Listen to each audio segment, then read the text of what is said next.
Best health packages up to 80% discount. Tirumala Diagnostics.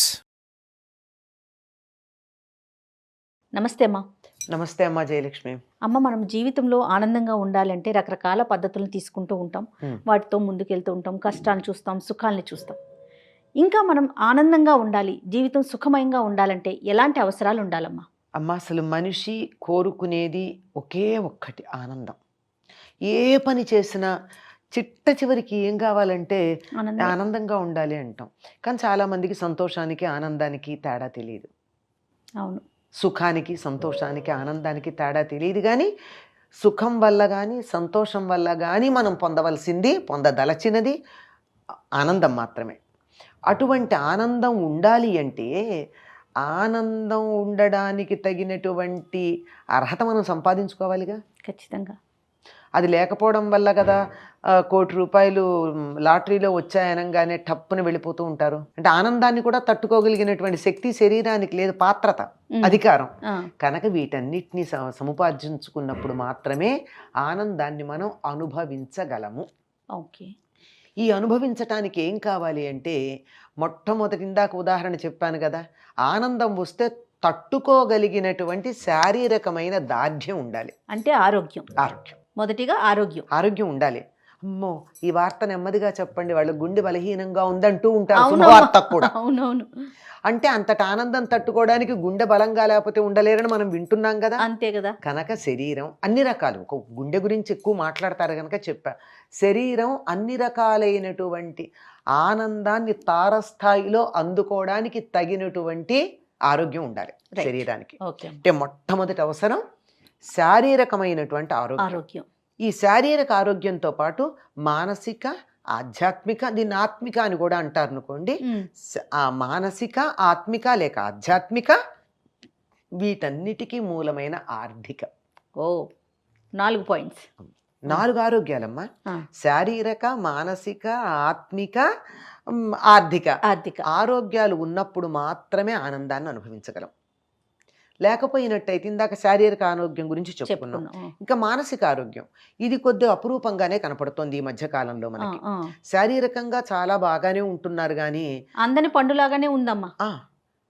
శారీరకంగా బాగానే ఉంటున్నారు, అది కానీ దానికి శారీరకమైనటువంటి బలం ఉంది కానీ మానసిక బలం ఉండట్లా. అవును. చిన్నదానికి తట్టుకోలేకపోతున్నారు.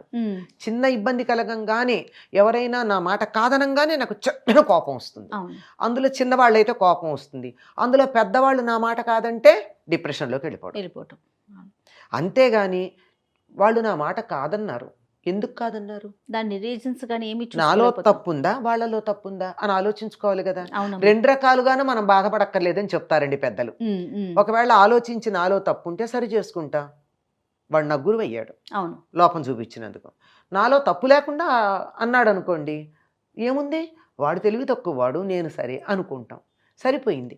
ఈ మాత్రం ఆలోచించుకోలేకపోవడం అనేటువంటి వల్ల మనం ఇప్పుడు చూస్తున్న అనేక రకాలైనటువంటి ఇబ్బందులు చూస్తున్నాం సమాజంలో. అయితే ఆత్మహత్యలు, లేకపోతే కౌన్సిలింగ్ సెంటర్లు, లేదంటే తీవ్రవాదులు, చంపేయటం. 3 రకాలు. వాళ్ళే చావడం, చంపడం ఒకటే మార్గం, లేదా కుంగిపోవడం మరో మార్గం అనుకుంటున్నారు తప్ప తన ఈ స్థితి వల్ల, మానసిక స్థితి వల్ల తాను ఏది పొందాలనుకున్నానో అదే పొందలేకపోతున్నాన్న సంగతి మర్చిపోతున్నాడు. ఎట్లా అంటే తాను కూర్చున్న కొమ్మని తానే నరుక్కున్నట్టు అట్లా అవుతోంది. కనుక ఉండవలసింది మానసిక ఆరోగ్యం. ఈ మానసిక ఆరోగ్యాన్ని పెంపొందించుకోవాల్సినటువంటి అవసరం చాలా ఉంది మనుషులందరికీ. రైట్. శారీరకమైంది, మానసికమైంది, ఇంకా ఆధ్యాత్మికం. ఇది ఉన్నప్పుడు మానసికంగా కొద్దిగా అటు ఇటు ఉన్న సర్దుబాటు అవుతుంది. ఎట్లా అంటే భగవంతుణ్ణి నమ్ముతారు చాలామంది. భగవంతుణ్ణి నమ్మని వాళ్ళు కూడా నమ్మేది ఒకటి ఉంది. దేవుణ్ణి నమ్మకపోయిన దేన్ని, తన్ని తాను నమ్ముకుంటారు కదా, ప్రకృతిని, తనని తాను నమ్ముకుంటాడు. తన మీద తను నమ్మకం ఉండాలి. అయితే ఆత్మవిశ్వాసం ఉండాలి, లేకపోతే పరమాత్మ విశ్వాసం ఉండాలి.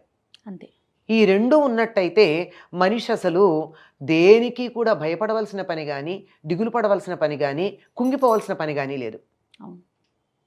కనుక పరమాత్మ విశ్వాసం లేకపోయినా కనీసం ఆత్మవిశ్వాసం ఉండాలి కదా. ఖచ్చితంగా. అందుకని ఆత్మిక అన్నారు. అంటే పరమాత్ముడే సర్వజీవులలోనూ ఆత్మరూపంలో ఉన్నాడు. అది పెద్ద ఆత్మ, ఇది చిన్న ఆత్మ. అది పెద్ద వెలుగు, ఇది చిన్న వెలుగు. ఆ వెలుగు నుంచి వచ్చినటువంటి నిప్పు రవ్వే కదా ఇది. అంచేత ఇది ఆలోచించిన వాళ్ళు అది అర్థం చేసుకుంటారు. నేను ఆ పరమాత్ముడిని నమ్మను, నాకు కనపట్టలేదు అనుకున్నారు అనుకోండి, అంత మాత్రాన వాళ్ళు ఏమీ చెడ్డవాళ్ళు కాదు, ఉన్నత స్థితికి రాని వాళ్ళు కాదు. తన మీద తన నమ్మకం పెట్టుకోమనండి. ఇది బాగా ఉండాలి. ఈ ఆత్మవిశ్వాసం ఎప్పుడైతే ఉందో, తన మీద తనకు నమ్మకం ఎప్పుడైతే ఉందో, తప్పనిసరిగా ఆనందం ఉంటుంది. నేను చేసిన పని ఉప్పు, నేను సరైంది చేశాను, నేను తప్పు చెయ్యను, ఒకవేళ పొరపాటున ఎప్పుడన్నా నా వల్ల తప్పు జరిగినా నేను సర్దుకుంటాను, సరిదిద్దుకుంటాను అనేటటువంటి నమ్మకం ఉన్నప్పుడు అది ఆత్మపరమైనటువంటి ఆరోగ్యం. ఇవన్నీ ఉన్నాయి కానివ్వండి, పొద్దున్న లేచిన దగ్గర నుంచి నాకు అన్నం ఎవరు పెడతారా అని ఎదురు చూస్తున్నా. ఆకలి, బాధ. అప్పుడు ఏమిటండి ఇవన్నీ ఉన్న లాభం ఉందా? కనుక ఆర్థికమైనటువంటి ఆరోగ్యం కూడా ఉండాలి. ఆర్థిక ఆరోగ్యం ఉండడం అంటే సంపాదించడం ఒక్కటే కాదండి. ఫైనాన్షియల్ డిసిప్లిన్ అని ఒక మాట ఉంది, మీరు విన్నారో లేదో? అంటే పెద్ద పెద్దగా ఆర్థిక శాస్త్రం గురించి మాట్లాడకపోయినా అదంతా ఆర్థిక శాస్త్రవేత్తలు మాట్లాడతారు. మనలాంటి వాళ్ళకి ఎందుకండి, మనం మన ఇల్లు, నా అవసరాలు, నా కుటుంబ అవసరాలు అంతే కదా. నాకు అంతే, నా వరకు నాకున్నటువంటి సొమ్ము ఎంత, నా అవసరాలు ఎంత, ఈ రెండింటికి ఈ మధ్య సమన్వయం ఎట్లా చూడాలి, ఉన్నదాన్ని నేను ఎలా సర్దాలి, అప్పుల పాలు కాకుండా ఎట్లా ఉండాలి, ఇది కానీ చిన్న ప్రణాళిక వేసుకోగలిగినట్టయితే నేను ఆర్థికంగా ఇతరుల మీద ఆధారపడకుండా, ఆర్థికంగా నేను అప్పుల పాలు కాకుండా, తెల్లారు లేచిన దగ్గర నుంచి నా అవసరాలు ఎవరు తీరుస్తారా అని ఇంకోళ్ళ కోసం ఎదురు చూడకుండా ఉన్నప్పుడు ఆనందం ఉంటుంది నాకు. లేదంటే అద్భుతమైనటువంటి ఆనందదాయకమైన శుభవార్త ఉంది, ఏదో పెద్దవాళ్ళకి అమ్మాయి పెళ్లి కుదిరింది, అద్భుతమైనటువంటి సంబంధం, అందగాడు, ఉద్యోగస్తుడు, ధనవంతుడు, మంచివాడు, అన్నీ బాగానే ఉన్నాయి, కానీ పెళ్లి చేసే సామర్థ్యం నా దగ్గర లేదు. ఆనందం ఎక్కడుంది? అప్పు ఎక్కడి నుంచి తెస్తాను, పెళ్ళి ఎట్లా చేస్తాను, ఏ విషయం ఎట్లా చూస్తానని దాని గురించే దిగులుంటుంది కదా. ఆనందానికి చోటు ఎక్కడుంది? అందువల్ల కోరికలకి మనకున్నటువంటి పరిస్థితికి మధ్య సమన్వయం చేసుకుంటూ ఉన్నప్పుడు ఈ రకమైన దిగులు పడకుండా ఆనందంగా ఉండడం జరుగుతుంది. అందుకని ఆర్థికమైనటువంటి ఆరోగ్యం ఉండాలి. ఫైనాన్షియల్ హెల్త్ అంటాం. అవునవును. అది గనక ఉన్నట్టయితే, అంటే ఫైనాన్షియల్ హెల్త్ అంటే కోట్లాస్తుండక్కర్లా, అవును, నా అవసరాలకి నా దగ్గర ఉండే సొమ్ముకి మధ్య సమన్వయం ఉంటే చాలు. అన్ని మనస్సును ఆ రకంగా పెట్టుకుంటే కనుక ఈ 4 ఉన్నటువంటి చోట ఆనందం ఉంటుంది. ఇంకా గట్టిగా చెప్పాలంటే ఒక మాట ఫైనల్గా చెప్పాల్సింది ఏమిటో తెలిసి, ఈ 4 ఉన్నా ఆనందించటానికి నేను ఆనందిద్దాము అనే సంకల్పం ఉండాలండి. అవునమ్మా. అది లేకపోవడం వల్ల ఎంతసేపు నాకు అన్నీ ఉన్నాయి కానీ నాకన్నా పక్క వాళ్ళు బాగున్నారు అనేటప్పటికి అయిపోయి మనకి ఎంతున్నా ఉపయోగం లేదు. ఇప్పుడు మీరు అన్నట్లుగా ఈ 4 ఆరోగ్యాలు ఉన్నా కూడా 4 ఆరోగ్యాలు వీటన్నిటికన్నా పైన ఏమిటంటే ఐసింగ్ అండ్ ద కేక్ అనమాట. అదే కదా.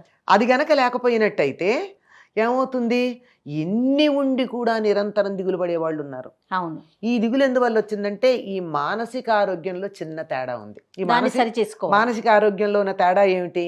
ఇతరులతో తన్ని తాను పోల్చుకోవడం. అది పక్కకు పెట్టి నేను పుత్రోహం అని చెప్తా, అమృతస్య పుత్రాహ, నేను అమృతమయమైనటువంటి వాణ్ణి, నేను ఆ దేవతలకి పుత్రుడైనటువంటి వాణ్ణి, నేను నాకు అసలు ఎటువంటి లోటు లేదు అని మనకు ఉపనిషత్తులు మన గురించి మనం మాట్లాడుకోమని చెప్తున్నాయి. అవును అవును. దాన్ని వదిలేసి ఎంతసేపు నేను అమృతస్య పుత్రాహన కాకుండా నేనేదో అనుకుని తనని తాను తక్కువగా చూసుకుని ఇవన్నీ అవుతున్నాయి. ఇవి లేకుండా గనక ఉన్నట్టయితే ఆ మానసికమైనటువంటి ఆరోగ్యం అన్న దాంట్లో ఉన్న చిన్న తేడా ఏదైతే ఉందో దాన్ని సరి చేసుకుని మిగిలిన 4 గనక ఉన్నట్టయితే ఆనందమే ఆనందం. జీవితం ఆనందం అండి. చిన్నపిల్లల్ని చూడండి ఎంత ఆనందంగా ఉంటారు. మనం అట్లా ఉండాలంటే ఉండాల్సింది అదే. వాళ్ళకి ఏదో ఉన్నది ఇంతో అంత ఆరోగ్యం ఉంది పుట్టినప్పుడే, అంతే. రేపటి గురించిన చింత లేదు, మానసికంగా డిప్రెషన్ అవసరం లేదు, ఆర్థికమైనటువంటి లావాదేవీలు ఇంకా మొదలు కాలేదు, ఇతరులతో పోల్చుకోవడమే లేదు. మరి ఆనందంగా ఉండకుండా ఎట్లా ఉంటారు? ఎందుకుంటారు? తనలో తనున్నాడు, అది ఆత్మపరమైన ఆనందం. అంటే తాను తనలో ఉన్నాడు, ఒక్కడు ఆడుకుంటాడు కదండి, పక్క వాళ్ళ అవసరమా? ఇది ఆత్మానందం అంటే. రైట్. ఇలాంటి ఆనందం ఉండాలి. ఇతరులతో మనకు సంబంధం లేదు.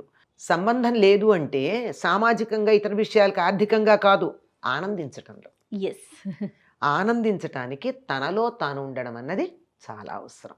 చాలా సంతోషం అమ్మా. నమస్తే. సంతోషం.